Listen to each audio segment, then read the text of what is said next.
version complète de cette vidéo est disponible exclusivement sur Patreon pour les validés qui soutiennent la chaîne. Patreon.com/Ovela.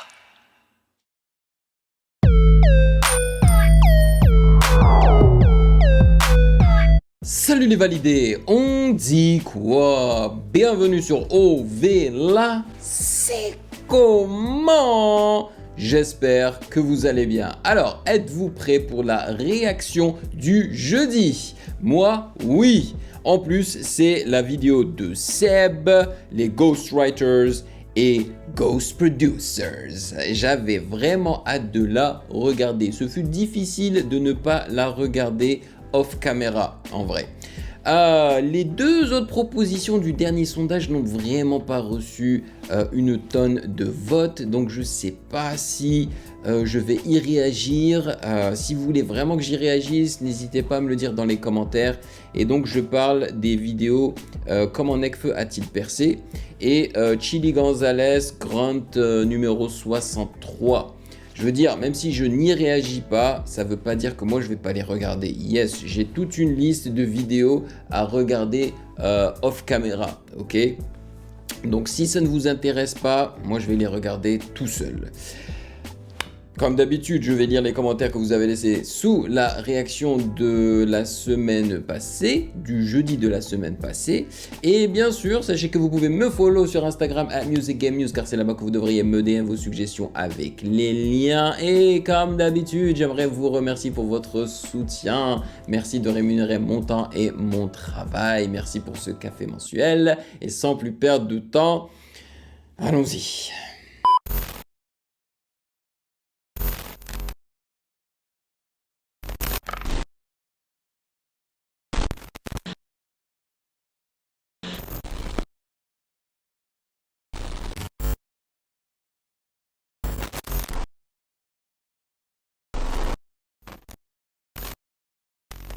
Bien le bonjour tout le monde. Alors oui, j'ai une dette. Il y a plus de 3 ans, j'avais fait une vidéo sur les reference tracks et j'avais dit ça. Maintenant, un autre sujet que j'aimerais aborder, c'est la ghost production et le ghostwriting. Mais ça, on en parlera une autre fois. Et je pensais pouvoir sortir cette vidéo avant, mais les contretemps, tu connais. Mais rassurez-vous, l'heure est venue de se pencher sur le mystère de ces auteurs de l'ombre, qui sont souvent à l'origine de hits mondialement connus. Alors pourquoi des artistes font appel à eux? Pourquoi le ghostwriting est si mal vu dans le rap? On va voir ça tous ensemble et tenter de répondre à ces questions. C'est parti. C'est une très bonne question.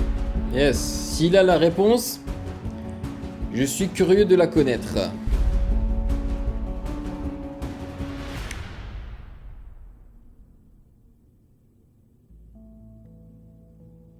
Alors, avant tout, pour bien comprendre le principe d'un ghostwriter, il faut savoir ce que ça signifie et d'où ça vient. Ghostwriter signifie écrivain fantôme. C'est tout simplement un statut que l'on attribue à un auteur qui écrit pour d'autres artistes. On utilise le terme fantôme. Et pour ceux qui ne savent pas, hein, c'est devenu populaire. Ce problème de ghostwriter et ghost producer, c'était avec Drake. Lorsque, je crois, un autre rappeur, et je crois que c'était Pusha T qui avait dit dans un de ses diss à Drake que il faisait appel à des ghostwriters pour écrire ses paroles. Et là, ça a explosé dans les médias. Car on est censé ne jamais connaître son activité et encore moins son identité. Alors je peux pas vous dire quand c'est que ça a apparu très précisément, en tout cas une chose est sûre, c'est que ça existe depuis très longtemps. De Mozart à Andy Warhol en passant par Alexandre Dumas, Michael Jackson, à travers les époques, beaucoup d'artistes ont un lien avec le ghostwriting. Certains d'entre eux créditent ces auteurs de l'ombre sur les œuvres, mais le vrai ghostwriter, c'est celui dont personne ne doit connaître le nom, qui n'apparaît nulle part, et dans le milieu de la musique, c'est une pratique assez fréquente au final. Mais alors pourquoi ne pas les mettre en avant, et qu'est-ce qui empêche de créditer ces auteurs? La légitimité des artistes, quoi. Tout part des maisons de disques ou des labels. Plus l'artiste est grand et plus les enjeux le sont aussi. Les labels sont là pour accompagner les artistes dans leur démarche artistique pour produire un ou plusieurs projets dans le but de faire de l'argent. Très clairement, on va pas se mentir, l'argent c'est vachement pratique pour tout. Et pour ça, les labels signent tout un tas de personnes pour participer à optimiser une création. Des producteurs, des managers, des top liners, mais aussi des artistes plus ou moins connus avec certaines compétences pour les mélodies ou pour l'écriture. Il faut bien avoir à l'esprit que ce qui intéresse le plus les labels, c'est les gros artistes, parce qu'ils sont susceptibles de ramener de l'argent. Voilà. Tout l'intérêt est là, n'oublions pas que ce sont des sociétés. C'est pourquoi, une fois qu'ils ont employé toutes ces Et hop. personnes, ils mettent à disposition leur talent en proposant leur travail à des artistes souvent plus connus. Aujourd'hui, pour l'industrie de la musique, être un artiste complet, c'est savoir écrire, avoir une belle voix, avoir une prestance, bref, ils cherchent la perfection, mais ce genre de profil est bien trop rare. Pour bien comprendre tout ça, il est important de dissocier l'auteur, celui qui écrit les textes, de l'interprète, celui qui les retranscrit en musique. Retranscrit, il est retranscrit.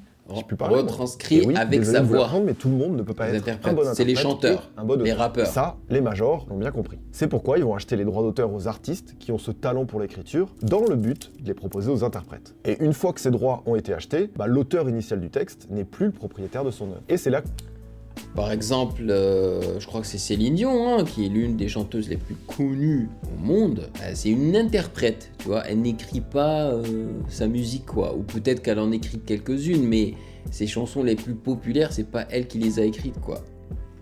que le label ou l'interprète ont tous les droits dessus. Est-ce que vous arrivez à suivre? C'est plutôt simple. Yes! Le magazine Forbes a pu interviewer quelques ghostwriters pour leur demander combien leur travail pouvait rapporter. Il s'avère que le prix de rachat des droits d'un texte varie entre quelques milliers et plusieurs dizaines de milliers d'euros. Damn! Alors, ça peut paraître énorme pour Ça 2 paye, couplets hein. et 3 refrains, mais imaginons que ce morceau devienne un hit, c'est des sommes Ouais. qui deviennent vite dérisoires comparé à un pourcentage de droits d'auteur. Mais bon, ça, C'est c'est vrai. le jeu. Si tu joues à ce jeu-là, tu prends aussi ce risque. Rihanna, Elton John, Beyoncé, Frank Sinatra, Elvis Presley, Britney Spears, des tas d'artistes ont eu recours à des ghostwriters. Et des chansons emblématiques sont nées de leur collaboration. Dans la pop ou même dans le rock, l'utilisation de ghostwriters est totalement acceptée par le public. Leurs auditeurs s'en moquent de qui a écrit les paroles tant que la musique est bonne. Exactement. Mais vous voyez où je veux en venir, c'est pas vraiment le cas pour tous les styles musicaux. Le ghostwriting reste très mal vu dans un genre très populaire aujourd'hui, que ce Le soit rap, par les ouais. auditeurs ou par les artistes, c'est le rap. Bah ouais, parce que moi perso, je considère le rap comme de la poésie.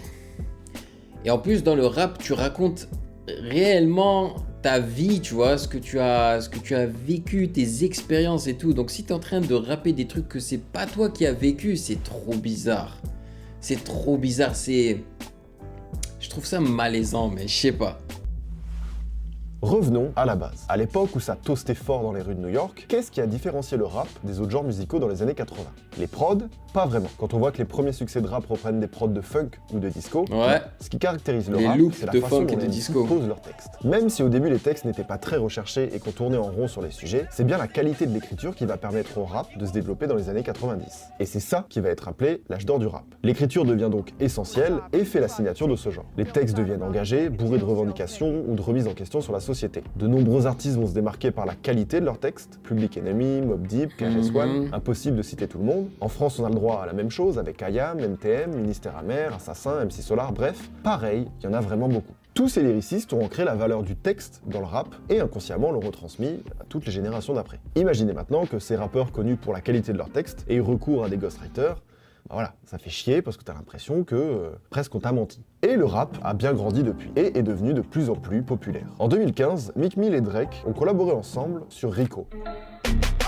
Oh, il est chaud ce son, man.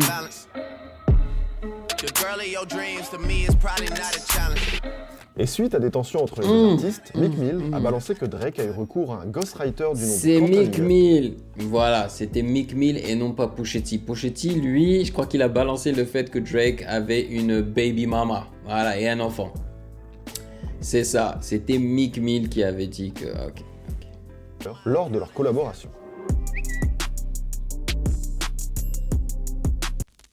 La version complète de cette vidéo est disponible exclusivement sur Patreon pour les validés qui soutiennent la chaîne. Patreon.com/.